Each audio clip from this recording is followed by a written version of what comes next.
Bapa, kami mengucap syukur untuk kesempatan pagi yang indah ini yang Tuhan berikan kepada kami. Untuk kami boleh datang berkumpul di tempat ini bersama dengan saudara-saudara seiman kami. Menyatakan rasa syukur dan terima kasih kami untuk segala perbuatan Tuhan yang besar dalam hidup kami. Terima kasih untuk tuntunan-Mu, penyertaan-Mu sepanjang hidup kami, sepanjang hari-hari kami. Kami boleh melewati segala persoalan hidup, segala badai dengan penuh kemenangan bersama dengan Tuhan. Terima kasih Bapa. Kami mau mendengarkan firman-Mu. Biarlah melalui firman-Mu kami diberkati, kami dikuatkan. Kami diberikan petunjuk bagaimana kami hidup seturut sesuai dengan kehendak Bapa. Urapi pemberitaan firman Tuhan, hamba-Mu yang akan menyampaikan firman-Mu, dan juga setiap kami jemaat yang mendengarkannya. Dalam nama Tuhan Yesus Kristus kami mengucap syukur, kami berdoa. Amin.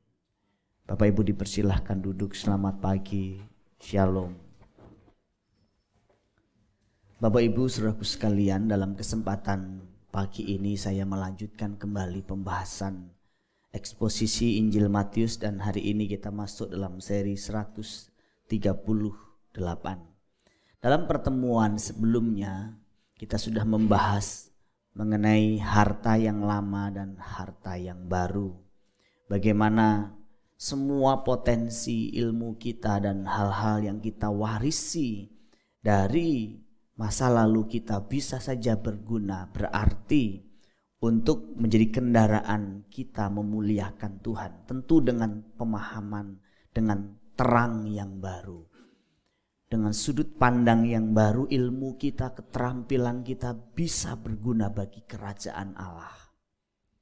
Harta yang baru berbicara mengenai Injil, berbicara mengenai perspektif yang baru, nilai-nilai yang baru yang sudah kita terima.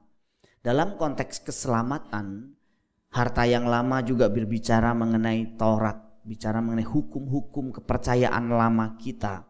Memang dalam konteks keselamatan kita tidak bisa dibenarkan memiliki hubungan yang benar dengan Allah karena melakukan hukum-hukum, tetapi karena melakukan kehendak Allah di dalam iman kepada Yesus Kristus. Itu yang saya review dari pertemuan minggu lalu mengenai harta yang lama dan harta yang baru. Bagaimana Allah memakai harta yang lama kita menjadi kendaraan kita untuk memuliakan Tuhan. Tapi nanti kita juga akan menghubungkannya dengan apa yang kita bahas hari ini.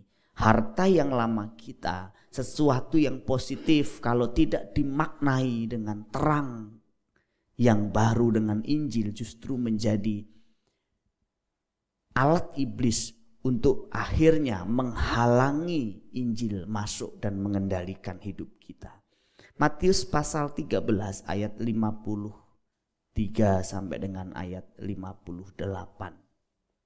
Matius pasal 13 ayat 53 sampai dengan 58. Setelah Yesus selesai menceritakan perumpamaan-perumpamaan itu, ia pun pergi dari situ. Setibanya di tempat asalnya, kalau di dalam Injil Lukas disebutkan Nazaret. Yesus memang lahir di Betlehem tapi besar di Nazaret. Yesus mengajar orang-orang di situ di rumah ibadat mereka, maka takjublah mereka dan berkata, dari mana diperolehnya hikmat itu dan kuasanya untuk mengadakan mujizat-mujizat itu? Bukankah ia ini anak tukang kayu?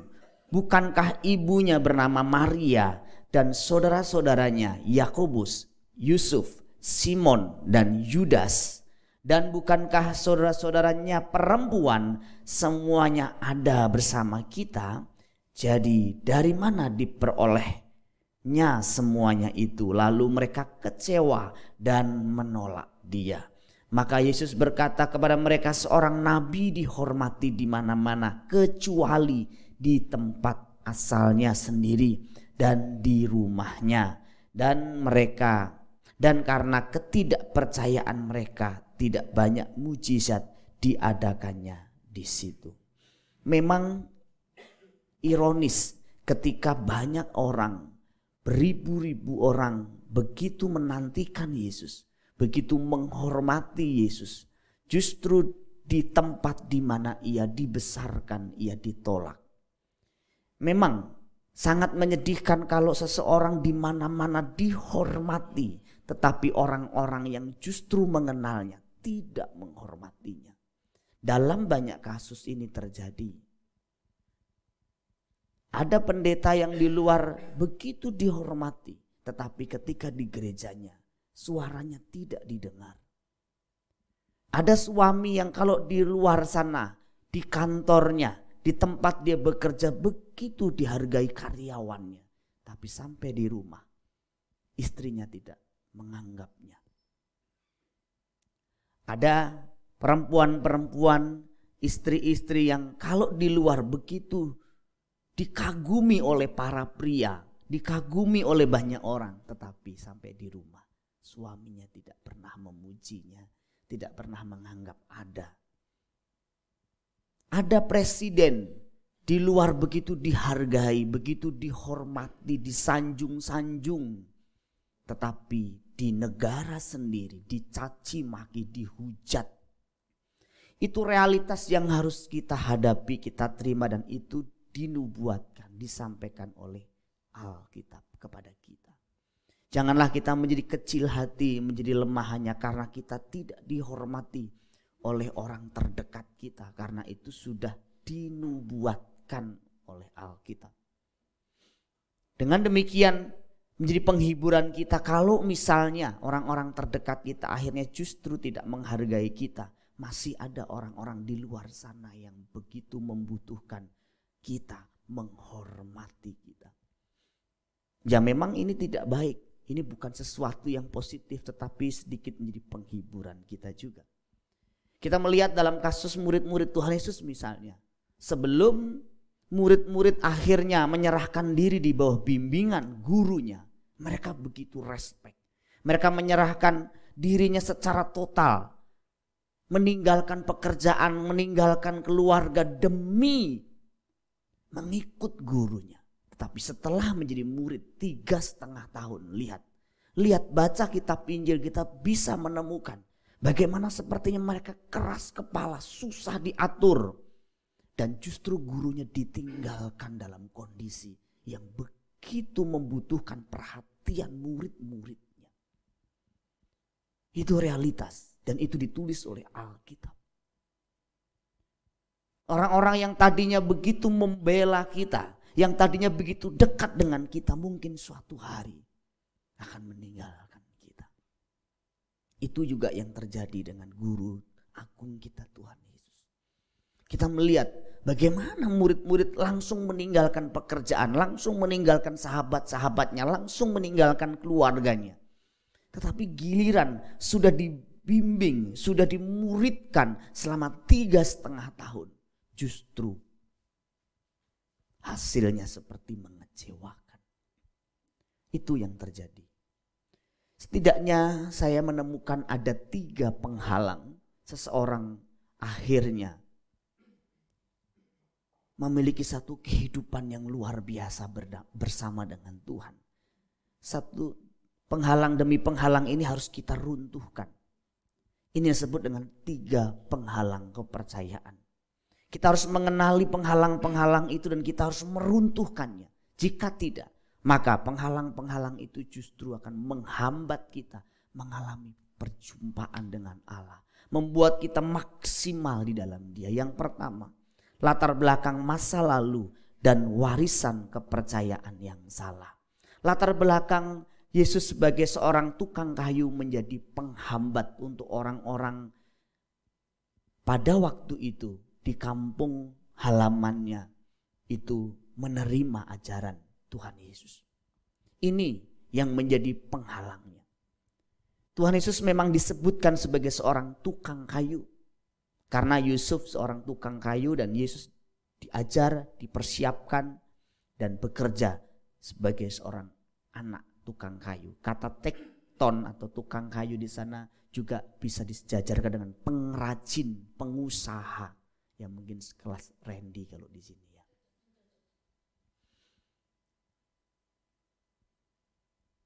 hanya satu kali ditulis di dalam Alkitab. Atau satu bagian yang menulis, bagian lain tidak. Walaupun di beberapa Injil disebutkan, tetapi tidak banyak. Hanya 1-3 kali. Dan itu konteks ayatnya sama juga. Artinya hanya disebutkan 1 kali. Yesus disebutkan 54 kali untuk sebutan rabi. Dan 1 kali dalam konteks ini dalam sebutan tukang kayu. Jadi memang Yesus punya latar belakang tukang kayu. Dan latar belakang ini menghambat. Mengapa demikian? Karena bagi orang Yahudi, saudaraku sekalian, seorang Mesias itu harus punya latar belakang sejarah yang mistik. Dia harus bisa melakukan hal-hal yang spektakuler, tetapi garis keturunannya juga harus spektakuler. Kalau garis keturunannya dikenal dengan baik hanya seorang tukang kayu, bukan imam, bukan raja, dia tidak pantas menjabat sebagai seorang Mesias. Nah, itu pemahaman mereka.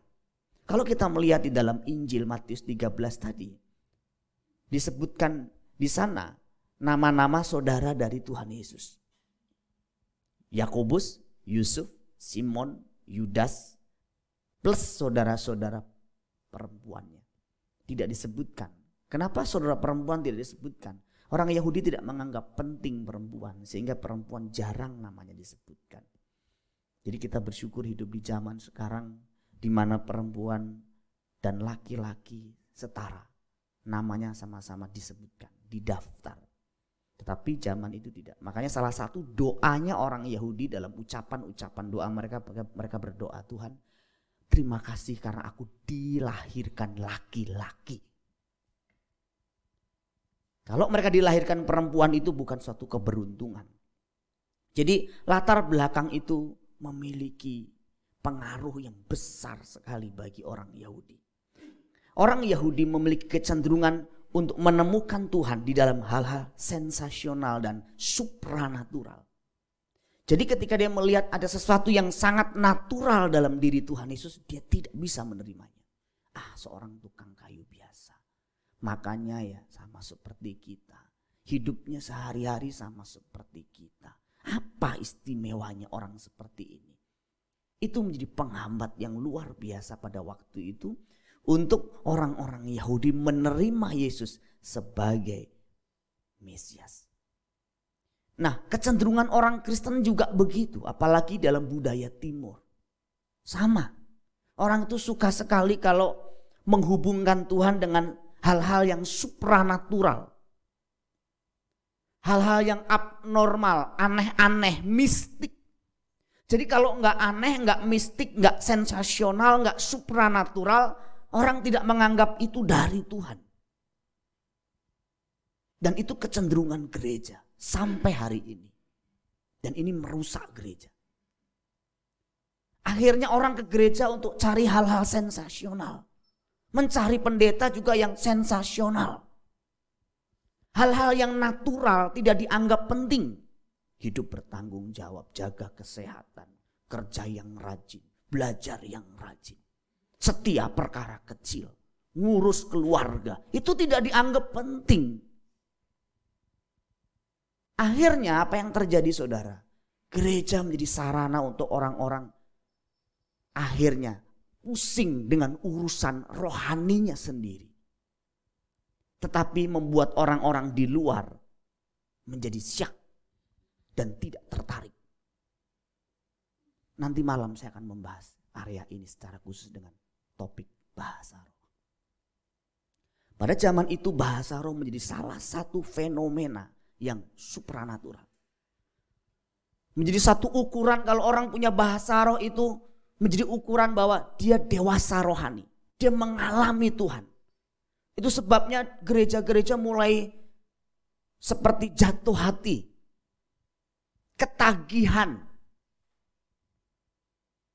Terjadi kekacauan yang luar biasa pada awal gereja mula-mula. Dan Rasul Paulus harus meluruskannya. Harus membenahi. Nanti saya akan menjelaskan apakah ada perbedaan bahasa roh dalam Kisah Rasul 2 dan 1 Korintus 12 dan 14. Apa artinya bahasa roh itu? Untuk tanda. Tanda untuk orang yang bukan beriman. Nanti kita bahas. Dan bagaimana peraturan bahasa roh di dalam berjemaat.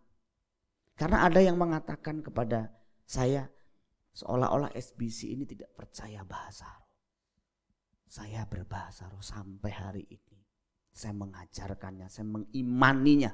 Tetapi saya harus mengajarkan dengan benar, cara-caranya juga harus benar. Orang-orang yang cenderung menemukan Tuhan dalam hal-hal yang sensasional dan aneh-aneh tidak akan menganggap serius hal-hal yang normal. Hidup sehari-hari yang bersih, yang suci, jujur, lurus, disiplin tidak dianggap penting. Yang penting itu doa saja, bro. Wah, orang-orang begini ngerusak. Dalam jangka panjang, di pekerjaan ngerusak, di gereja ngerusak, di rumah ngerusak. Kok papi gak kerja? Aku percaya mujizat masih ada. Aku masih menantikan kehadirannya. Pi, sudah sebulan loh papi gak kerja loh. Aku masih percaya mujizat itu masih ada. Apa tuh Mbak hubungannya? Ya kerja tetap kerja. Mempercayai mujizat tetap pada porsinya. Tetapi kalau kita membaca Alkitab, Tuhan Yesus itu 30 tahun pertama hidup dalam kenormalan. Kerja jadi anak tukang kayu. Mungkin juga membantu orang tuanya untuk mencari nafkah. Mungkin membantu Maria membersihkan bekas makan adik-adiknya. Pergi ke ladang. Mencukupi seluruh kebutuhan keluarga. 30 tahun. Hanya 3 tahun setengah. Dia keluar. Jadi persentasinya 30 tahun Yesus hidup normal. Tidak ada mujizat. Tidak ada tanda-tanda heran. Kadang kan orang ditanya, kenapa kok gak melayani Tuhan? Aku belum ada panggilan. Kok kenapa belum serius ikut Tuhan? Aku tuh belum ketemu Tuhan. Kalau Tuhan bicara sama aku nanti malam, aku mau serius sama Tuhan. Silahkan tunggu sampai tua. Belum tentu sudah dapat. Kenapa kok gak melayani Tuhan? Teman-temanku tuh melayani Tuhan langsung dapat mimpi. Jadi aku mengharapkan kasus seperti itu tuh. Memang ada beberapa hamba Tuhan yang menjadi hamba Tuhan karena pengalaman supranatural. Ketemu Tuhan Yesus dengan tangan yang ada bekas telapak tangan yang bekas paku. Ada yang dalam bentuk mimpi, anakku melayani aku. Mari melayani aku. Tetapi saudara, saya itu tidak melayani Tuhan karena pengalaman-pengalaman seperti itu. Dan mungkin 80-90% hamba Tuhan di dunia tidak, normal saja. Normal, mengikuti apa yang disampaikan oleh Injil.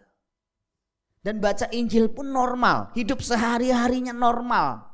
Kalau ada mujizat, persentasinya dari 100% paling hanya 0, sekian persen. Sumber keuangan normal. Menghadapi masalah normal. Tetapi kenapa kita mau cari yang serba sensasional? Karena itu menggelitik roh, jiwa seseorang. Waktu seseorang datang ke SBC pertama-tama yang dicari itu, di sini ada pengalaman-pengalaman apa. Karena di gerejaku dulu tuh orang sampai ketawa-ketawa, rebah-rebah, nangis-nangis, gemeter-gemeter, merinding-merinding. Mau merinding? Nanti malam saya ajak ke kuburan. Saudara pada merinding. Nah, pengalaman-pengalaman supranatural itu penting. Tetapi jangan menjadi satu alasan untuk kita hanya mau serius kalau sudah mengalami pengalaman-pengalaman supranatural. Kemarin dalam sharing Komsel senior kan ada yang cerita. Aku ini sudah puluhan tahun ikut Tuhan. Mau serius nggak bisa serius. Saya bilang mau serius, jangan pakai perasaanmu, pakai komitmenmu. Saya bilang. Kalau perasaan lagi pengen doa, tapi nggak mau doa. Lagi pengen baca Alkitab, tapi nggak mau baca Alkitab. Kekristenan itu bukan perasaan, komitmen. Cinta juga bukan perasaan, komitmen. Lagi nggak pengen doa, tetapi aku harus doa. Lagi nggak pengen baca Alkitab, tapi aku harus baca Alkitab. Dalam hubungan dengan suami istri juga begitu. Lagi nggak pengen ngantar istri, tapi aku harus ngantar istri. Lagi nggak pengen nemenin suami atau masakin suami, tapi aku harus masakin suami. Jadi ini bukan bicara mengenai perasaan sentimental kita, tetapi hal-hal normal. Jalani kehidupan dengan normal dan tanggung jawab, dan kau akan ketemu Tuhan di sana. Itu sudah saya sampaikan dalam perumpamaan mengenai harta yang terpendam. Orang itu bekerja dalam skala tertentu, keseriusan tertentu, dia menemukan hartanya. Kapan? Waktu dia bekerja. Kapan engkau menemukan Tuhan? Waktu engkau bekerja, waktu engkau baca Alkitab, waktu engkau ibadah, waktu engkau melakukan tanggung jawabmu, engkau ketemu Tuhan. Bukan waktu hanya engkau sedang berdoa saja. Tetapi kalau kepercayaan agama-agama lain, mereka menemukan Tuhan di goa. Mereka menemukan Tuhan di kuil. Mereka menemukan Tuhan di tempat-tempat khusus. Kita menemukan Tuhan dimanapun dan kapanpun. Betapa indahnya kekristenan yang tidak dibatasi dengan ruang waktu. Tapi kita sendiri yang membatasi. Misalnya gini, nanti tahun depan aku akan membaca Alkitab. Kenapa mesti tahun depan? Kenapa nggak sekarang? Nanti minggu depan aku akan ikut doa. Kenapa mesti minggu depan? Kenapa nggak sekarang? Kita seringkali begitu. Itu sebabnya kita mengalami hambatan dalam pertumbuhan. Kalau kita melihat Filipi pasal 2 ayat 6 sampai 8, kita melihat di sana justru Allah mencari manusia, Allah menemui manusia dalam cara yang sangat alamiah, sangat normal. Dia tidak tampil di udara dan kemudian berkata, "Hai umat manusia, akulah Allah yang menciptakan langit dan bumi. Percayalah kepadaku." Kira-kira manusia percaya tidak kalau begitu? Saya yakin percaya. Lewat halilintar, di tengah-tengah halilintar itu Tuhan Yesus jalan. Tuhan Yesus berjalan di antara halilintar. Kira-kira cepat nggak orang-orang percaya? Tetapi Alkitab mengatakan justru dia menanggalkan segala atribut kealahannya. Dan kemudian dia mengambil rupa menjadi seorang hamba. Dia mengosongkan kealahannya, mengosongkan kemuliaannya. Dan dia begitu merendahkan diri. Kalau kita ngelihat film-film tentang Yesus Kristus, coba saudara perhatiin. Lihat filmnya kan benar-benar standar. Yesus makan bareng sama mereka, Yesus jalan seperti biasa. Pertanyaan saya adalah, kalau seandainya pada waktu itu saudara ada di sana, kira-kira masih punya iman gak kepada Tuhan Yesus? Kalau sekarang kita sudah ada Alkitab. Kalau zaman dulu belum tentu. Aku mempercayai seorang yang seanggap Tuhan, tetapi hari-harinya bersama dengan saya. Makan dengan saya tahu tidurnya, saya tahu keluarganya. Itu susah sekali. Makanya saudaraku sekalian, latar belakang masa lalu juga punya pengaruh yang sulit sekali. Contoh begini saudara, itu masa lalu kita juga ya. Misalnya gini, kalau keluarga kita tuh sudah ditanamkan begitu banyak kepercayaan tentang Tuhan, tentang agama, tentang surga. Dan kemudian kekristenan masuk dalam hidup kita, itu penyesuaiannya susah sekali. Serius, kalau kita tidak terus-terusan belajar Injil, yang ada di otak kita sebenarnya adalah ilmu masa lalu kita. cara berdoa kita, cara menghadapi masalah, cara memperlakukan orang, cara melihat uang, cara melihat seks, cara melihat kesenangan, masih cara dunia. Masih cara nenek moyang kita. Kamu mesti jadi orang, baru kamu nanti dihargai orang. Untuk jadi orang kamu mesti kaya, kamu mesti terhormat. Padahal Injil tidak mengajarkan itu. Kita bertahun-tahun begitu. Walaupun tubuh kita, status kita ada di gereja dan Kristen. Tetapi pikiran kita belum Kristen. Cara doa kita cara doa yang masih seperti kepercayaan lama kita. Kalau kepercayaan lama saya kan dulu ke kuburan, ke tempat keramat, membawa ayam ingkung dan membaca mantra-mantra di sana. Meminta, mengharap berkat setelah menyerahkan ayam ingkung dan sesajen. Kristenan kadang-kadang juga begitu kan. Berharap setelah memberi persembahan ibadah 1,5 jam Tuhan memberkati segala pekerjaanku. Habis itu ada urusan gak sama Tuhan? Habis itu ada urusan gak sama oknum yang kita sembah? Yang saya sembah? Enggak ada.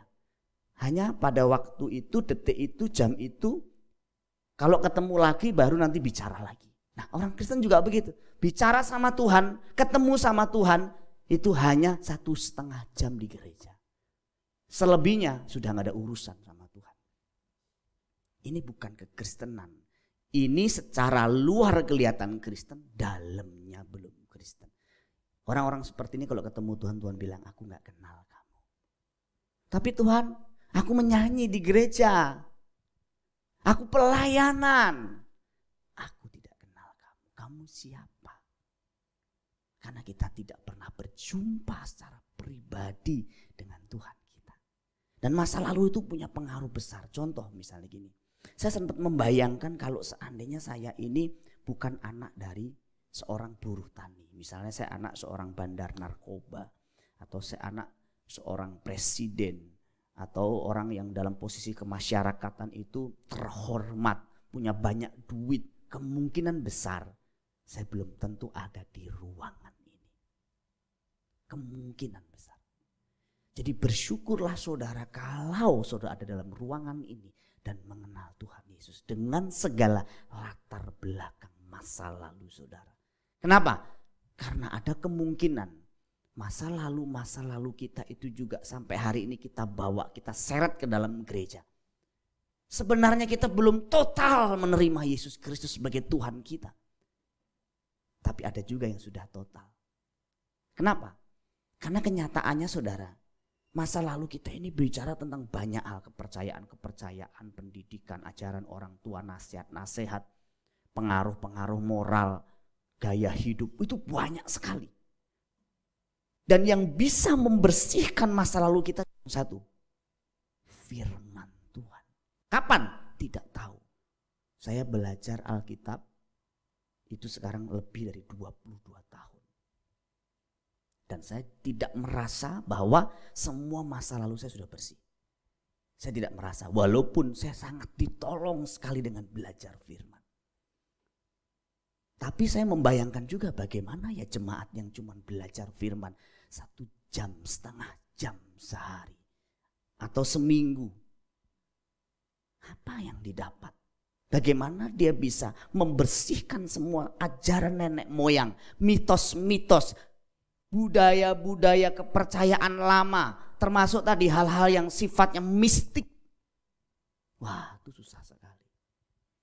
Dalam PK minggu lalu saya menyampaikan ini, tidak mungkin sama orang yang belajar firman mati-matian dengan orang yang hanya sekedarnya. Tidak mungkin sama. Tidak mungkin.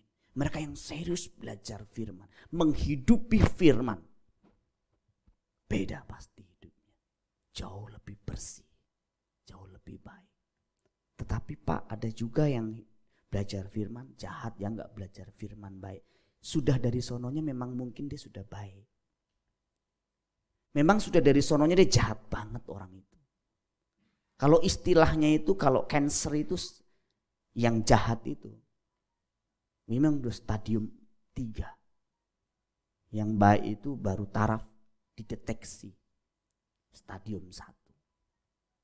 Tetapi jangan berpikir stadium 1 itu gak akan mati. Sombong, aku baru stadium 1. Mati juga nanti yang stadium 1. Coba kita temukan Tuhan dalam perkara-perkara alamiah. Jangan sampai masa lalu kita, ajaran-ajaran masa lalu kita, cara hidup masa lalu kita itu menghambat kita ketemu Tuhan. Saya salah satunya. Kalau dulu orang tua saya kan ngajarin banyak puasa nanti biar kamu ketemu Gusti. Nah banyak orang jadi Kristen puasa bukan untuk betul-betul mendekatkan diri untuk ketemu Gusti tanda kutip loh ya, supaya rezekinya lancar. Saya dulu berbagai macam puasa saya jalani bukan karena mau mendekatkan diri sama Tuhan, supaya rezekinya lancar. Ini bukan kekristenan. Bukan, kekristenan tidak mengajarkan puasa untuk rezeki. Puasa memang untuk pengendalian diri, latihan pengendalian diri, mendekatkan diri kepada Allah. Boleh. Dan seharusnya orang Kristen secara teratur melakukan puasa. Tidak hanya makanan. Kadang-kadang orang makanan sudah lulus, di area lain dia gak lulus. Contoh, orang misalnya makanan lulus, belum tentu gak nonton dia sanggup. Coba puasa tidak nonton misalnya 1 bulan, cacing kepanasan dia. Coba puasa tidak jalan-jalan ke mall, cacing kepanasan juga. Itu puasa juga loh, puasa 1 bulan tidak internetan. Ayo tuh. Wah kelep. Puasa tahun ini gak jalan-jalan. Udah di rumah sama istri atau sama suami, sama keluarga. Tidak jalan-jalan keluar kota atau keluar negeri. Uang ditabung, disimpan atau untuk membantu pekerjaan Tuhan. Waduh cacing kepanasan. Nah kita melihat juga di dalam Alkitab. Kalau kita lihat dalam kasus orang kaya dan Lazarus yang miskin itu. Kenapa orang kaya itu sampai masuk neraka dan dia tidak bertobat sampai akhir hidupnya. Jangan salah, Alkitab mencatat kalau ada kesaksian Musa dan para nabi pada zamannya. Artinya saya yakin ini orang kaya sudah dikunjungi. Sudah diperhatikan sama hamba-hamba Tuhan pada waktu itu. Tapi dia gak nganggap penting. Dia gak nganggap hamba Tuhan itu sesuatu yang perlu didengar. Karena normal. Makanya dalam Lukas pasal 16. Perhatikan. Ayat 27. Kata orang itu, kalau demikian aku minta kepadamu Bapa, supaya engkau menyuruh dia ke rumah ayahku. Sebab masih ada 5 orang saudaraku. Supaya ia memperingati mereka dengan sungguh-sungguh. Agar mereka jangan masuk kelak ke dalam tempat penderitaan ini. Tetapi kata Abraham, ada pada mereka kesaksian Musa dan para nabi. Baiklah mereka mendengarkan kesaksian itu. Jawab orang itu, tidak Bapak Abraham. Jika ada seorang yang datang dari antara orang mati. Ini mitos. Ini kepercayaan mereka. Mereka akan bertobat. Jadi bukan tidak ada kesaksian Musa dan para nabi. Bukan tidak ada hamba Tuhan yang menegur dia. Sudah ada. Tetapi dia menganggap hamba Tuhan tidak sensasional. Tidak spektakuler. Jadi kalau yang datang dari kematian, Lazarus yang miskin bangkit dari kubur dan kemudian datang ke saudara-saudaranya. Aku diutus sama Tuhan untuk kamu bertobat. Orang langsung bertobat. Omong kosong. Omong kosong. Orang kalau tidak bisa bertobat dengan firman Tuhan yang murni, dinasehati, orang dari neraka juga tidak bisa mempertobatkan saudara. Kalau saudara tidak bertobat dengan nasihat firman Tuhan, baca Alkitab, dengar firman. Saya ulang lagi. Saudara, ada orang bangkit dari kematian mengingatkan saudara pun saudara gak bisa bertobat. Ada orang suka menunda-nunda bertobat. Dia pikir nanti aku gampang kok bertobat. Aku hari ini zina, aku hari ini melakukan tindakan-tindakan yang tidak kudus. Tapi nanti kalau aku sudah tua aku mau bertobat, gak bisa. Pada titik itu engkau sudah terikat. Udah gak bisa bertobat lagi. Nanti aku akan memberi. Kalau sudah aku kaya aku memberi. Sekarang hedonis, materialistis, foya-foya, pelit. Nanti kalau udah kaya memberi. Gak bisa. Gak bisa. Jadi kalau kita mencintai Tuhan itu sebuah proses alamiah sampai kita tuh klik ketemu Tuhan. Nanti aku akan berdoa 2 jam kalau sudah sekolah Alkitab. Tidak bisa. Sebelum kau sekolah Alkitab, sebelum kau melayani Tuhan, berdiri mimbar ini pun kau harus punya kehidupan doa yang normal. Setengah jam sehari, 30 menit sehari, baca Alkitab 1-2 pasal sehari. Normal, alami.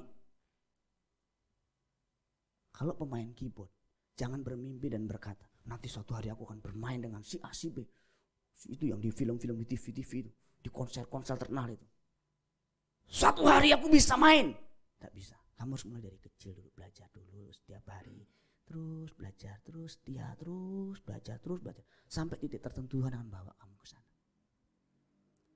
Itu hukum kerajaan Allah. Itu sebabnya kalau Tuhan gerakkan kita sekecil apapun untuk bertobat melakukan sesuatu kebaikan. Untuk bertobat dan melakukan sesuatu yang mulia. Jangan pernah menunda. Karena waktu engkau menunda, engkau kehilangan kesempatan itu. Kak, aku minggu depan doa pagi deh. Kenapa enggak minggu depan? Kenapa enggak sekarang, saya bilang. Kenapa harus minggu depan? Kalau bisa sekarang, kenapa mesti minggu depan? Kak, nanti aku mau coba minggu depan ajak anak-anakku jalan-jalan sama istri. Kalau bisa sekarang, kenapa mesti minggu depan? Tunggu deh. Nah, kita kehilangan banyak dengan menunggu. Deh itu. Kalau kita membaca Matius 12:38 misalnya, Matius 12:39, memang itu warisan dan cara hidup mereka orang Yahudi itu begitu. Mereka tuh suka dengan tanda. Guru, kami ingin melihat sesuatu tanda daripadamu. Tapi kenyataannya Tuhan Yesus tidak nuruti keinginan mereka. Jadi orang Kristen tuh jangan suka minta tanda. Udah alami, secara alamiah saja. Kapan kamu mau nikah? Nanti kalau ada tanda. Tandanya apa? Tandanya tuh si A telepon saya atau si A kena petir nggak mati atau apa. Orang aneh-aneh tandanya. Hidup itu normal, jalani sambil melibatkan Tuhan dalam segala hal. Yang kedua, prasangka atau penghakiman. Saudara, kita ngelihat mereka sudah punya prasangka buruk terhadap Yesus. Yesus anak manusia biasa. Yesus kita tahu kok saudara-saudaranya. Orang-orang normal kok. Seperti yang saya kirim renungan saat tadi malam, saudara. Banyak orang akhirnya tidak pernah terima kebenaran seumur hidupnya. Karena pikirannya sudah tercemar dengan prasangka. Waktu seorang pembicara naik ke mimbar, saudara sudah membawa prasangka-prasangka.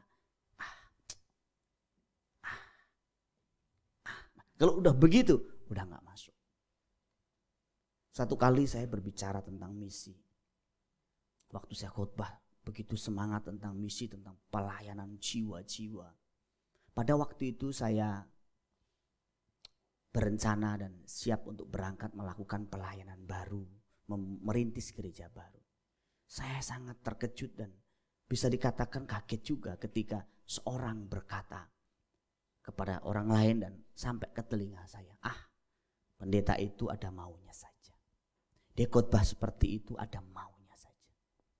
Kaget juga. Kok ada ya orang sampai berpikir begitu ya. Tetapi hati-hatilah saudaraku sekalian. Karena kita itu mudah sekali seperti itu. Kita mudah sekali menolak khotbah seseorang, nasihat seseorang, masukan seseorang hanya karena prasangka masa lalunya atau pikiran kita sudah tercemar dengan omongan-omongan orang lain. Misalnya minggu depan Pak Joko akan khotbah menggantikan saya di sini. Saudara yang mungkin kalau ada ya yang tercemar dengan gosip, suara-suara, melihat masa lalu dan sebagainya.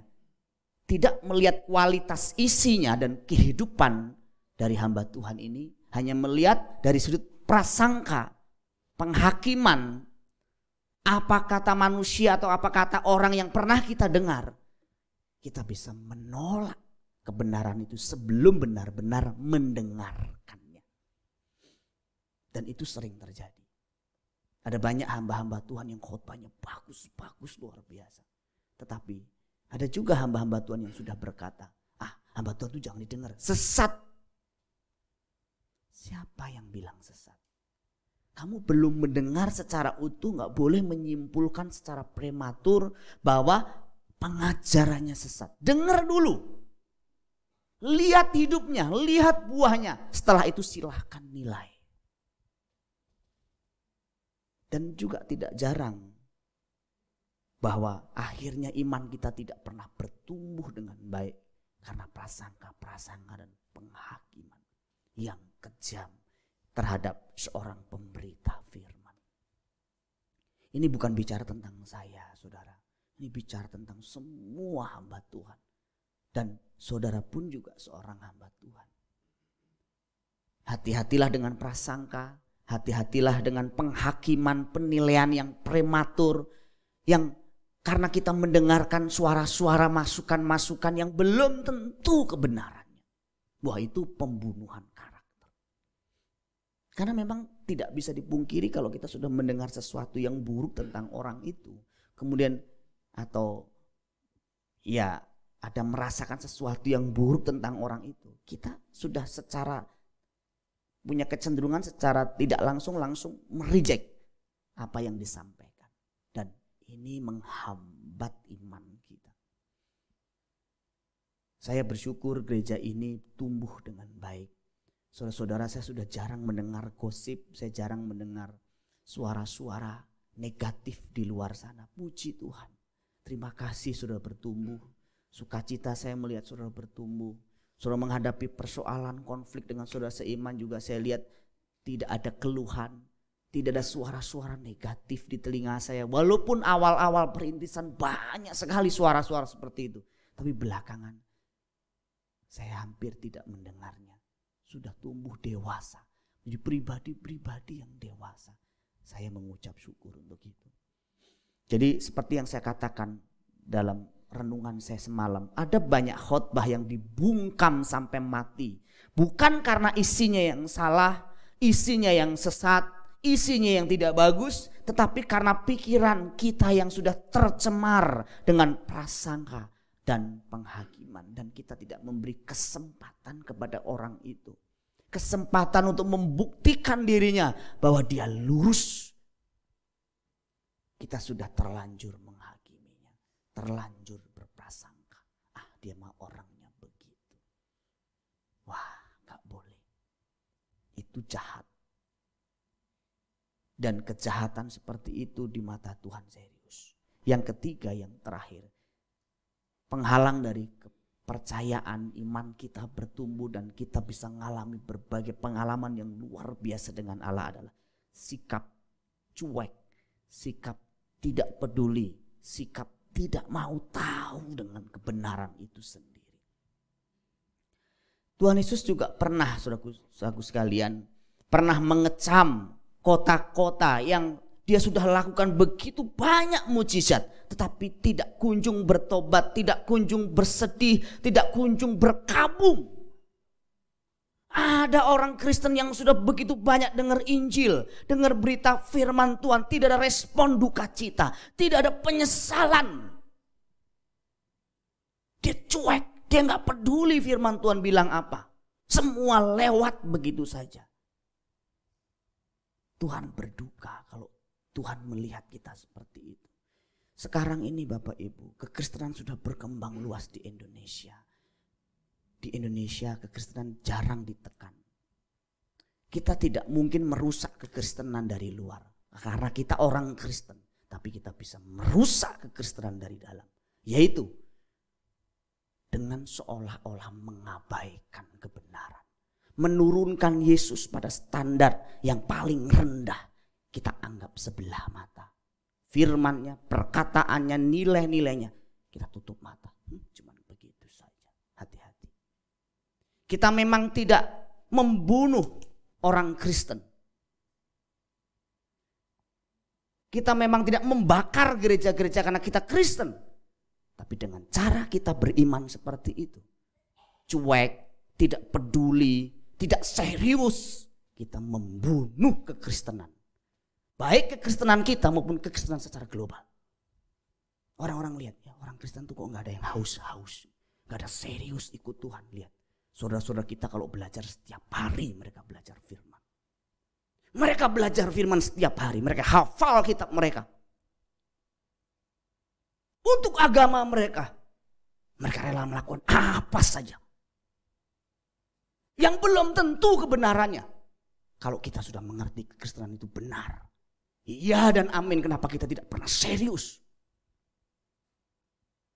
Istilahnya kita ini ya. Kita ini kalau istilah membunuh ya. Kan ada jenis membunuh. Membunuh yang penggal kepala, bakar orang. Tapi ada juga jenis membunuh yang kalau kita bunuh anjing ya. Zaman dulu anjing dimasukin ke karung. Dimasukin kolam. Diinjek. Mati kehabisan nafas. Kita bisa membunuh iman kita dengan cara seperti itu. Sikap tidak peduli dengan kebenaran, cuek, tidak serius, meremehkan. Itu membuat kita terbunuh iman kita. Percaya sama saya. Iblis mah tidak takut engkau ke gereja. Iblis tidak takut engkau pelayanan. Iblis tidak takut engkau jadi pendeta. Yang iblis takutkan kalau engkau mulai serius sama Tuhan. Engkau mencintai Tuhan di atas segala-galanya. Dan iblis bisa melihat gestur tubuhmu. Sorot matamu. Orang-orang seperti ini. Orang-orang yang mencintai Tuhan. Orang begini sudah ada di gereja. Tapi sudah mulai langka. Orang begini tidak pernah hitung-hitungan waktu sama Tuhan. Tidak pernah hitung-hitungan uang. Hatinya membara dengan cinta sama Tuhan. Bagaimana dengan kita? Masihkah sampai hari ini kita membaca firman dengan haus? Kita meresponi kebenaran-kebenaran dengan haus? Ataukah sekarang kita sudah mulai cuek, dingin, hambar, baca Alkitab sekedarnya, belajar firman sekedarnya, meresponi firman sekedarnya? Hati-hati. Kekristenanmu lama-lama akan mulai turun. Pada titik tertentu waktu celah terbuka iblis masuk, engkau jatuh. Saya yakin saudara tidak mungkin akan merusak gereja Tuhan. Dalam pengertian secara fisik bakar gereja enggak mungkin. Menganiaya orang Kristen enggak mungkin. Memfitnah aja saudara sudah enggak mungkin. Tetapi dengan ketidakpedulianmu terhadap kebenaran, cuekmu terhadap kebenaran, tidak seriusmu terhadap kebenaran, engkau merusak kekristenan. Kita merusak kekristenan. Dan saya itu mengamati, saya itu melihat sejak muda saya melihat ini kenapa orang gak pernah serius sama Tuhan. Saya mengamati guru-guru TK saya, guru-guru sekolah minggu saya dulu sudah murtad dan meninggalkan imannya. Dan saya mengamati juga senior-senior saya dulu. Dari dulu sampai sekarang begitu-begitu saja. Kenapa? Karena tidak pernah serius sama Tuhan. Nah, Bapak kan pendeta. Pendeta kan bisa begitu. Kita kan jemaat biasa. Gak usah fanatik lah. Gak usah ekstrim lah. Silahkan saudara renungkan perkataan saya benar apa tidak. Kalau engkau mencintai Tuhan, atau kalau engkau mencintai seseorang, tidak mungkin engkau mencintai setengah-setengah. Harusnya engkau mencintai total.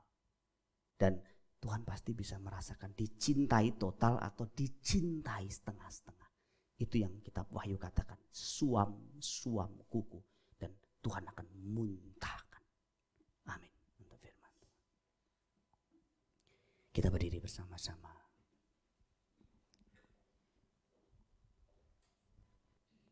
Kita mau angkat satu pujian yang terutama di dalam hidup ini, memuliakan nama Yesus. Sementara lagu pujian ini mengiringi kita, mari kita datang kepada Dia. Mari kita koreksi iman kita, perjalanan rohani kita. Betul, sejauh ini kita melayani Tuhan. Masih setia ikut Yesus datang ke gereja. Tapi dengar baik-baik. Kalau masih banyak warisan-warisan masa lalu, cara hidup nenek moyang, mitos-mitos yang kita tidak rela tinggalkan, kita pelihara, nah kita merasa kita baik, kita merasa kita cukup. Kita seperti orang Farisi dan ahli Taurat yang sakit tapi tidak pernah merasa dirinya sakit dan butuh dokter. Hati-hatilah ketika masa lalumu justru menjadi tembok penghalang untuk Tuhan menjamah dan menangkap dirimu. Jangan sampai pikiranmu tercemar oleh prasangka-prasangka, penghakiman-penghakiman yang kejam. Sehingga sampai hari ini setiap engkau mendengar firman, kau terkendala dengan area itu. Mari datang kepada Tuhan, minta ampun kepada Tuhan.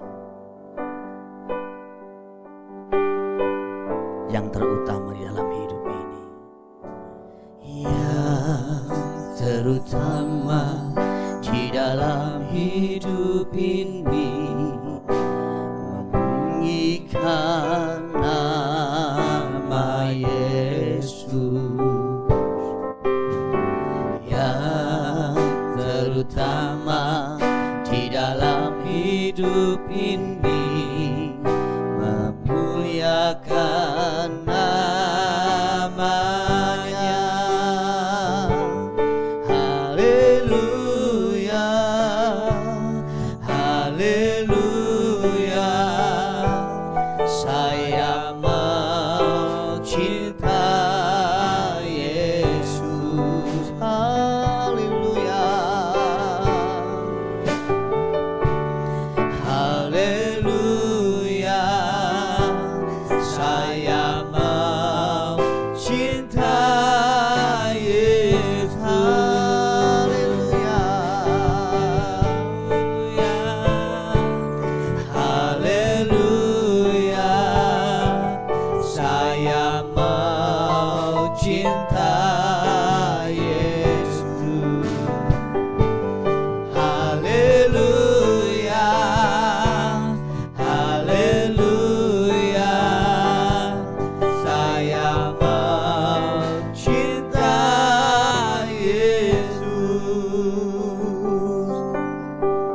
Firman Tuhan sendiri berkata,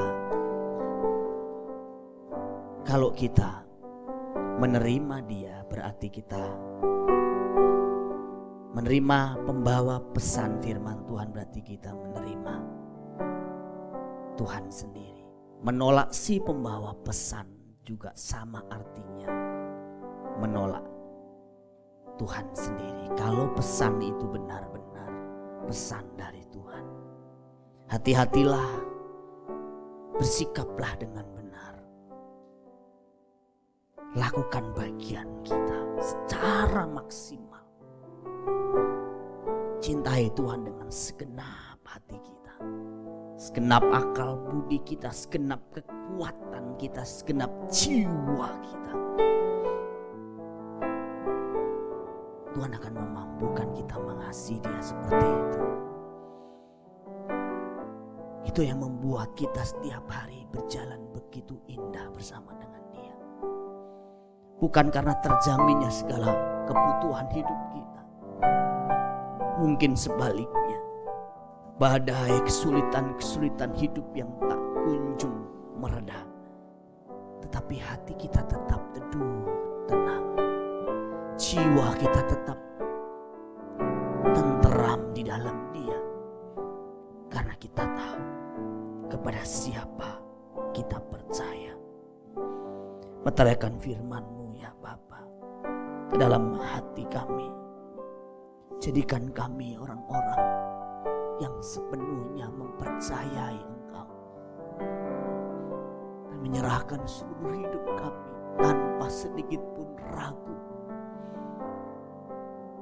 Kami juga tidak memerlukan jaminan apapun untuk mempercayai Engkau. Firman-Mu cukup.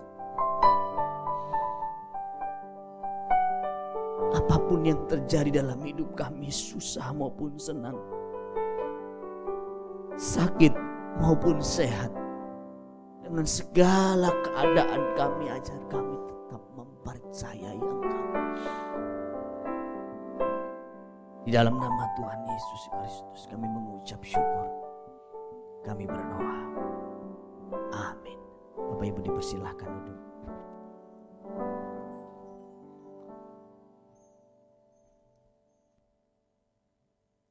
Selamat pagi, shalom Bapak Ibu semua yang terkasih dalam Tuhan. Terima kasih buat kebenaran firman yang sudah kita dengar bersama, mengajarkan kita untuk bagaimana mengenali setiap penghalang-penghalang kepercayaan dalam kehidupan kita, dan kita semakin mengerti bagaimana kita mempraktekkan rasa cinta kasih kita